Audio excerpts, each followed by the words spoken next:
Hello,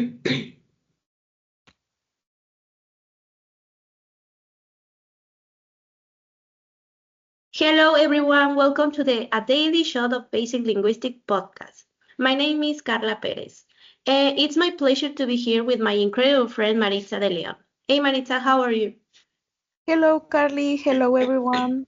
I'm fine and I'm so excited. Me too. Today we are going to talk about an interesting topic that is very important in discourse analysis and pragmatics, right? Yeah, you're completely right. Today we're going to explore the cooperative principle and the maxims of Paul Gris. So stay tuned. Excellent. Let me tell you that we use the book of Discourse Analysis, An Introduction by Paltridge, 2012 as our main reference, and we found a lot of great and useful information to understand this topic. Okay, now let's start. Maritza, please tell us what is the cooperative principle? Okay, it was developed by Paul Gris in 1947. The comparative principle states that we will cooperate to achieve mutual conversational ends. We say what is necessary at the right moment, without adding unnecessary information. As Paltrid mentions, in Greece, people expect conversations to follow certain principles guiding interpretation. This means that there exist certain rules that help us to understand what others mean, unless there is a clear sign that something different is intended. Okay, so everything in a conversation has a purpose according to the context. When someone talks to us, we assume that they intend to mean according to the information that we receive. In this way, we ensure effective communication with each other. Yes, it's true, and according to Paul, there exist four maxims that can be considered like rules or sub-principles to achieve this effective communication. Right, and those are the maxims of quality, quantity, relation, and manner, right?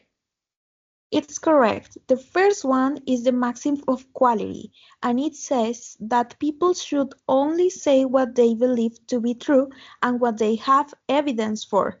This means you have to be sincere and honest. For instance, a very simple situation is when you greet a friend by saying good morning because you know your friend knows it's indeed morning. The second maxim is the quantity, and it says we should make our contribution as informative as is required for the particular purpose and not make it more informative than is required.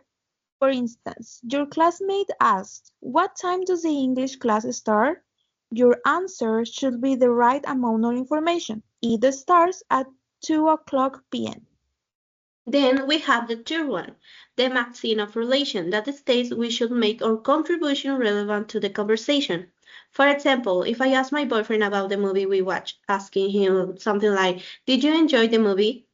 And he answers something very different that I expect. "I didn't like the caramel popcorn." In this case, obviously, his answer is not relevant. And the last one is the maxim of manner. This one says that we have to avoid ambiguity. We have to be clear and brief at the moment of the interaction.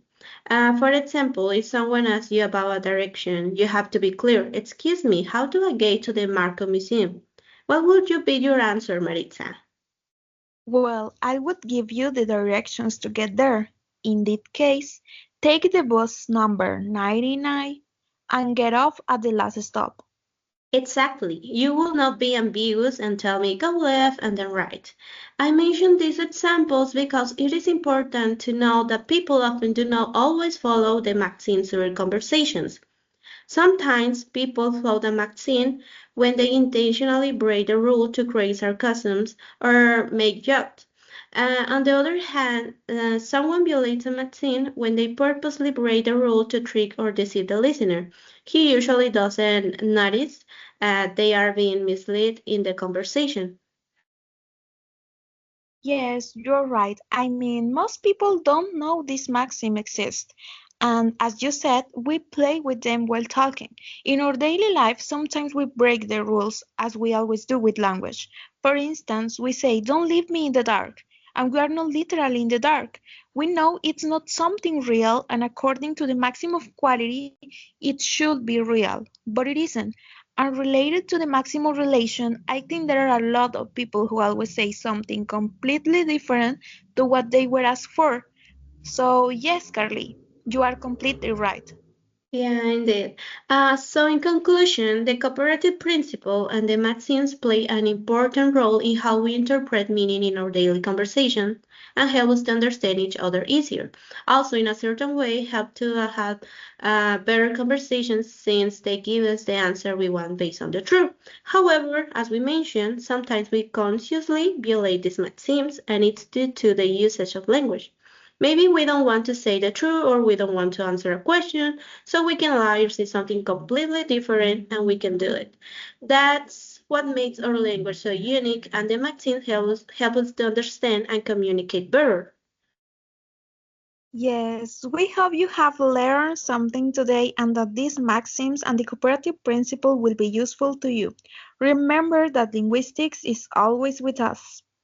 Thank you so much for listening to us today. See you soon. See you!